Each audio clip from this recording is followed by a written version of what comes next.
Judge Judy is looking at a photograph before either party has spoken. Two men in front of a hardware store, arms around each other's shoulders, both grinning. "Mr. Howerin," she says, setting it down. "This picture is 11 years old. Why is it the only thing in your entire filing with a date on it?" Nobody answers yet. She lets the question hang there and moves on. David Howerin sits at the plaintiff's table in a pressed shirt, papers squared neatly in front of him. He and Tom Reyes built Reyes and Howerin hardware from a single storefront into 3 locations over 16 years. That part isn't in dispute. And David tells it well, with the practiced ease of a man who has told this story to a lot of people already.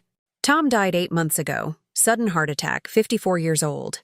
David says he's owed 40% of the business's current value, north of $300,000, because he and Tom were equal partners in everything. But name for the last 4 years of Tom's life. After David's name quietly came off the original partnership paperwork, but David insists, nothing else about their arrangement ever changed. Across the aisle sits Marisol Reyes, Tom's widow, in a black cardigan, a folder of her own held tightly in her lap. She doesn't look angry. She looks tired in the specific way of someone who has spent 8 months being tired. When Judge Judy asks her to respond, she's quiet at first, not intimidated, just choosing her words. "David wasn't part of the business when Tom died," she says. "He hadn't been for 2 years. "That's not true," David says, calm, controlled. "Ownership changed on paper. The work didn't. I was there every week. Ask any of the staff." Judge Judy turns to Marisol. "Do you have anything showing when exactly Mr. Howerin's ownership ended?"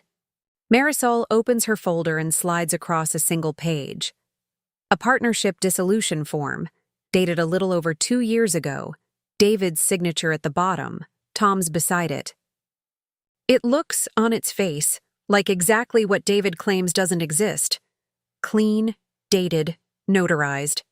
David barely glances at it. "I signed a lot of paperwork over 16 years, he says. "That form was about restructuring how we filed taxes. It wasn't Tom buying me out. Nothing else changed after that. I kept coming in, kept making decisions, kept getting paid out of the business account, same as always." Judge Judy doesn't dismiss it outright. She asks him directly, "After that form was signed, did he continue drawing a regular salary from the business?" "Yes," David says. "Same amount, same schedule, right up until Tom died." Judge Judy makes a note and asks Marisol whether she has payroll records for the period in question. Marisol says she does. She brought 2 years of bank statements, mostly to prove the business's current value for the court's reference, not to litigate David's salary claim. She hadn't thought that part would matter. Judge Judy asks for them anyway. She spends a long moment paging through the statements in silence, the courtroom waiting on her. When she finally speaks, she doesn't address David's salary claim directly. Instead, she looks up at him and asks almost mildly, "Mr. Howerin, what was the name of the account this deposit came from?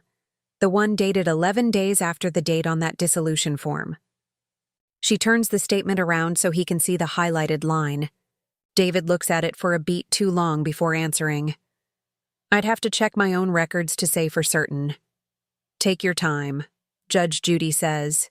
Then, not unkindly, she adds, "While you do, I'll point out something.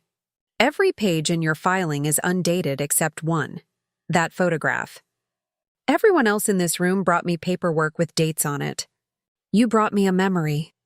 Before David Howerin explains that deposit, hit subscribe, because what's about to come out of that bank statement is going to tell this courtroom exactly what kind of case this really is.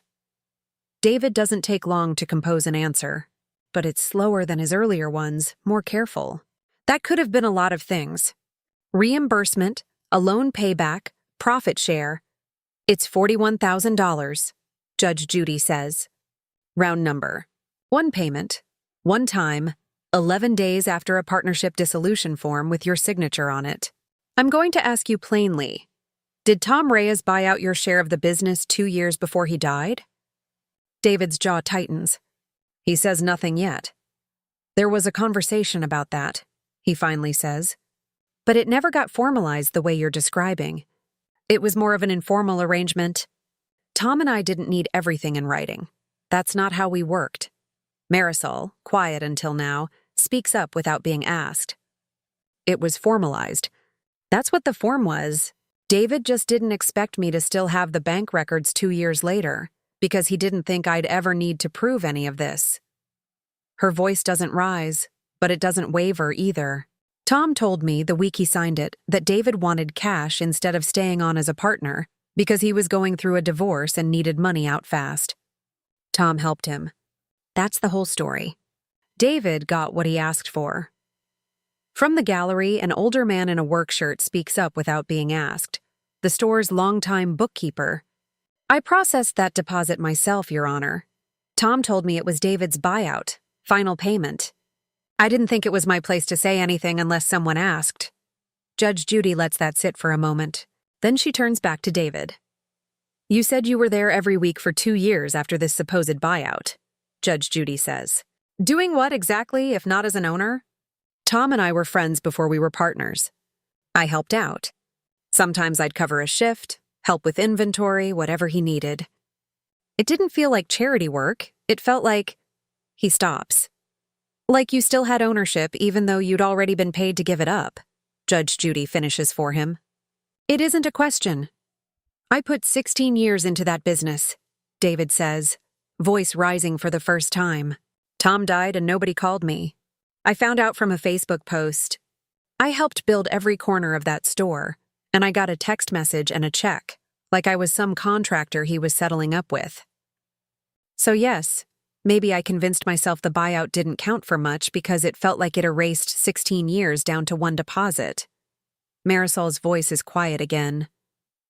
You could have come to the funeral, David. Nobody stopped you. Judge Judy doesn't let the moment linger past what it needs. Mr. Howerin, grief doesn't restore an ownership stake you were paid to give up. Whatever this friendship became after that, it wasn't a partnership.